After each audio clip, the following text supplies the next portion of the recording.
அன்புள்ள தங்கவேலு, 10 வருஷங்களுக்கு பிறகு உனக்கு லெட்டர் எழுதுகிறேன். இவ்வளவு காலமாக என்னிடமிருந்து ஒரு செய்தியும் வராததை பற்றி நீ ஆச்சரியப்பட்டிருக்கலாம். சென்ற 10 வருஷங்களாக நான் இந்தியாவிலே இல்லை. போலீஸுக்கு பயந்து தலைமறைவாக ரங்கூனில் இருந்தேன். நேற்றுதான் சென்னை வந்தேன். வந்தது முதல் உன்னை பார்க்க வேண்டும் என்று துடித்து கொண்டு இருக்கிறேன். உன்னை தவிர வேறு நண்பன் ஏது? ஆனால் உன் வீட்டுக்கு நேரில் வருவது உசிதமில்லை. ஆகவே உன்னை மூர் மார்க்கெட்டில் நாளை மாலை 6 மணிக்கு எதிர்பார்க்கிறேன். முன்பு நாம் வழக்கமாக சந்தித்து பேசும் மரத்தடியில் நீ வந்து காத்திரு, தவறாமல் வா. இப்படிக்கு உன்னை மறவா நண்பன் நடராஜன். தங்கவேலும் நடராஜனும் பாலியத்தில் இருந்து நண்பர்களாக தான் இருந்தார்கள். அதற்காக இப்போது ஒரு நல்ல லாபத்தை கை நழுவ விடுவதற்கு தங்கவேலு தயாராக இல்லை. ஒரு கொள்ளை கேஸில் சம்பந்தப்பட்டான் என்று நடராஜனை போலீசாரர்கள் தேடிக்கொண்டிருந்த விஷயம் அவனுக்கு தெரியும்.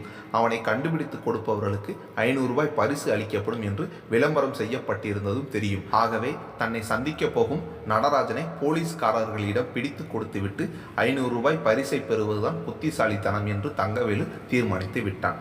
சரியாக 6 மணி.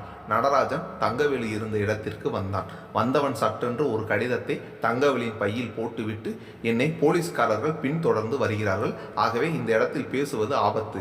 இந்த லெட்டரில் விஷயங்களை எழுதியிருக்கிறேன். அதில் குறிப்பிட்டிருக்கும் இடத்திற்கு கட்டாயமாக வா என்று அவசரமாக கூறிவிட்டு ஒரே பாய்ச்சலில் அங்கிருந்து ஓடினான்.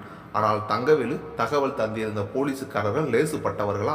நடராஜனை பின்தொடர்ந்து ஓடி ஒரே நிமிஷத்தில் அவனை மடக்கி விட்டார்கள். 500 ரூபாய் இனாம் கிடைக்கப் போவது பற்றி தங்கவேலு அப்போது அடைந்திருந்த ஆனந்தத்திற்கு அளவே இல்லை. ஆனால் நடராஜன் தந்த கடிதத்தை படித்த பார்த்தபோது அவனுக்கு உண்டான துயரத்திற்கும் கூட அளவே இருந்திருக்க முடியாது என்றுதான் சொல்ல வேண்டும். அன்புள்ள தங்கவேலு, கொள்ளையில் நானும் சம்பந்தப்பட்டவன் என்று போலீசார் நினைத்திருக்கிறார்கள். என்றாலும் நான் உண்மையில் நிரபராதி என்பது கூடிய சீக்கிரம் ப்ரூவாக போகிறது. வக்கீலை வைத்து கேஸ் நடத்த ஏற்பாடு செய்திருக்கிறேன். நான் மணக்கப் போகும் பெண்ணின் தகப்பனார் என் விஷயமாக சிரத்தை கொண்டிருக்கிறார். அவர் பெரிய பணக்காரர். ஆதலால் நான் மறுபடியும் மனிதனாக உலகத்தில் தலை நிமிர்ந்து நடமாட முடியும் என்பதில் சந்தேகம் இல்லை. என் உறவினர் ஒருவரிடம் என் பணம் 16,000 ரூபாய் இருக்கிறது.